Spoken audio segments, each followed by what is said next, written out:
Winning a national championship in college track and field is pretty simple when you think about it.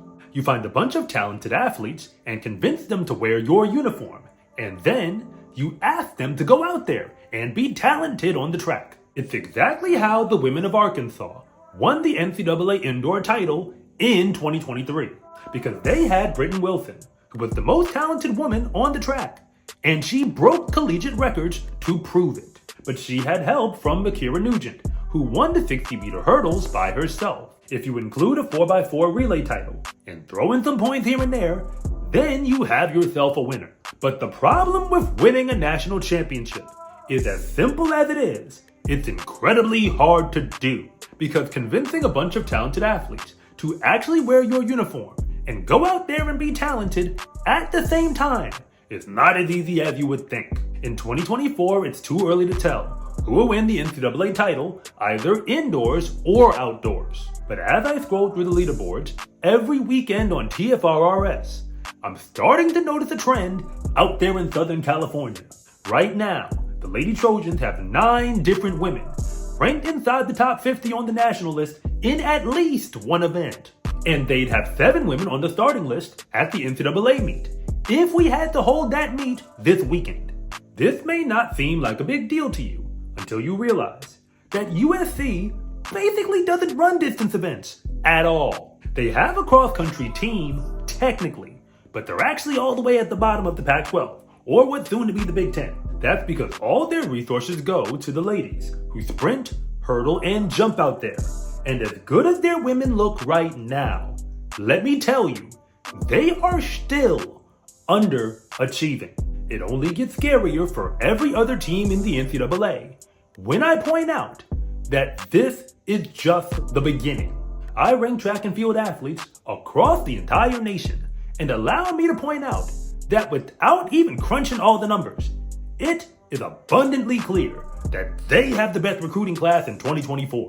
You can check the list for yourself, but it's really not close. The truth is that the women of USC would be a track and field dynasty if they could figure out how to win multiple national championships in a row. But clearly they are going all in on winning a title right now. Track and field recruiting is an arms race, where only a few schools actually even come to the party with a fully loaded armory. But what USC is doing right now is downright ridiculous, because either nobody else in the nation has figured out how to recruit that well, or they have found a loophole that even I haven't found yet. And if anything that I say actually connects with you, it is always greatly appreciated if you would please like and subscribe. But if I don't, just let me know in the comment section, because I try to read them all. I feel the need to clarify why I'm not making any of this up, because the team USC has right now is going to make a run at a national title. But I'm pretty sure next year's roster is going to be almost unfair for any other team to compete against. Amongst the top track and field recruits in the entire nation, across every event, USC committed 4 of the top 20. That is literally 1 out of every 5 women who are the best in the entire country for 2024. And spoiler alert, they did all of that, focusing only on the sprints, hurdles, and jumps. They convinced Myra Scott and Rachel Uvagara to join their team as sprinters, and they are ranked 15th and 14th on the SCA national list. But they also got Avery Lewis, who is number 5 overall. She's the number 1 long jumper in the entire nation, but also ranked top 10 in the 100. But the woman everyone can't stop talking about is Mia Brahe-Pedersen. She is the top ranked recruit and the 99 overall rating, which she earned by not only going number 1 in the nation in the 100 and the 200, but she also validated it by making the USA Championship final in both events against the pros. If you throw in Phelan Lott as a jumper and hurdler, who is ranked 45th in the nation, they still have 10% of all of the women ranked inside the top 50. They've even got more recruits signed who are ranked inside the top 300 beyond the ones I just mentioned.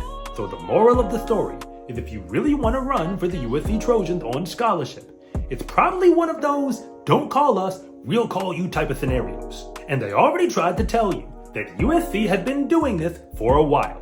They won the outdoor NCAA title in 2021, led by women like Twanisha Terry, who is now a world championship gold medalist.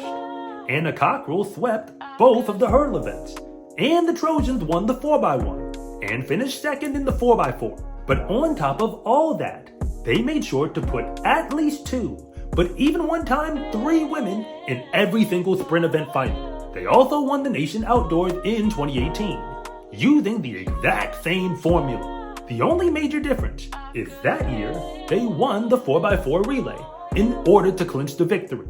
The Lady Trojans basically compete in half of the events that are offered in college track and field. They just make sure to do all of them better than anyone else. And that is not normal. USC this year opened the indoor season with 6 women performing at NCAA championship level.